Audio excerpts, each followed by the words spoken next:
Dallas here with Red's Hunting, also associated with Red's Fly Shop, doing a 1-year review on a pair of Crispi Briksdal mountains.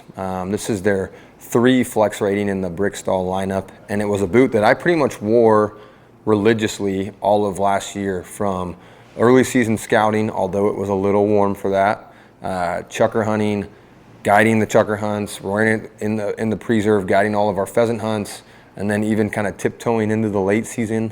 I put a lot of miles on this boot. I don't know the exact mileage, but quite a few miles, and I was very happy with how they held up. If you're familiar with this boot, it's kind of a leather synthetic blend. It's giving you a synthetic tongue, so there is some breathability benefits of this boot, which I really appreciated. I liked how this boot for me could kind of flex into the early season and then flex into the late season, just due to the construction of the boot. You can see here the soles on both the boots held up pretty dang good. I was pretty excited about how the soles held up. I'll touch base on a couple of other things. The tongue on both the boots up here, or excuse me, the toe rather, held up pretty dang good. There's a little bit of falling apart right there, as to be expected in some of those chukar hills. Same with the other boot, maybe just a tad bit of separation there, but nothing major. And then another part we'll touch base on would be the rand. The rand on both my boots has started to kind of peel apart, and we've heard about this talked about in other boots, customers and stuff like that. For me, I use this boot, I don't even know how many days out in the field.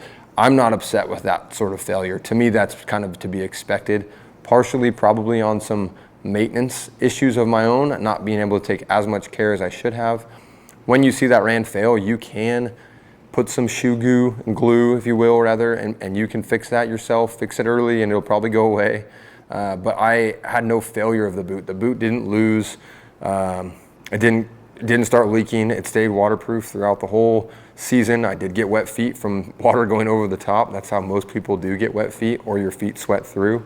So not upset with the failure at all in that. Tongue all held together. You could see probably the only thing that failed and will need to be replaced is my laces. I kind of go through Crispi laces. That's just, we were talking about that in the fly shop with Eric. He's like, how do you go through laces?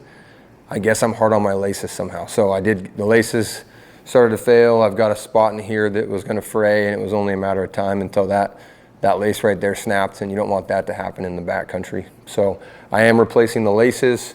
I did just treat them. I do fully expect to get a whole nother year of use out of these Brickstalls. I'm actually pretty excited about how they turned out after 1 year, so I will use a whole nother year of the Crispi Brickstalls. But I am going to add another boot to the lineup. So last year I ran Altitudes a little bit, Summits a little bit, Brickstalls a lot of it, and I'm going to add another boot to the lineup. I kind of talked about this in another video, but I'm going to add the Crispi Upland Pro. Being an upland guide, I figured I had to get this boot. I had to try it out, see what the hype was all about. I'd heard about a couple people in the industry pretty excited about this boot, so I grabbed the shop model. My other boots I left at home, but this is the Crispi Upland Pro.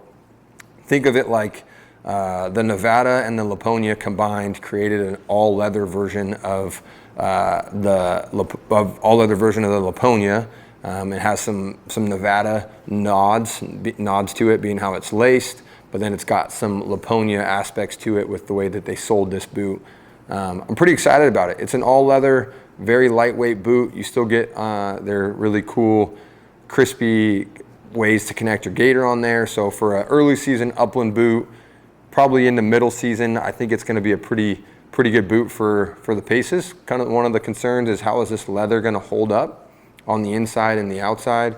And we will put that to the test this year in the chukar hills and in the pheasant country that we intend to hunt in out here, and see how it holds up. But I wanted to come back to these. That is my official full year of the Brickstalls. Overall, very good boot. If you're looking for a boot that's going to kind of be an all-around boot, it's got a flex rating of 3, so it can pack heavy. It's light enough to where you can run it early in season in September. Feet might get a little warm, and you can run it late into the year due to having the breathability of the tongue.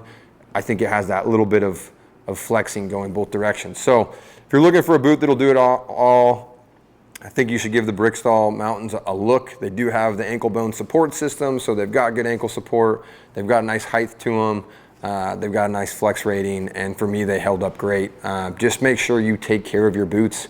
Can't stress that enough. I don't do it as good as I should, and I stress that with a lot of our customers is these things start to fail when we start to fail as a boot owner, and we don't take care of our boots like we should. So take care of your boots early and often, and you'll just be happy with how long your $400 or $500 investment lasts. So take care of those boots, treat them well, and get out there into the woods and start scouting. Thanks for following.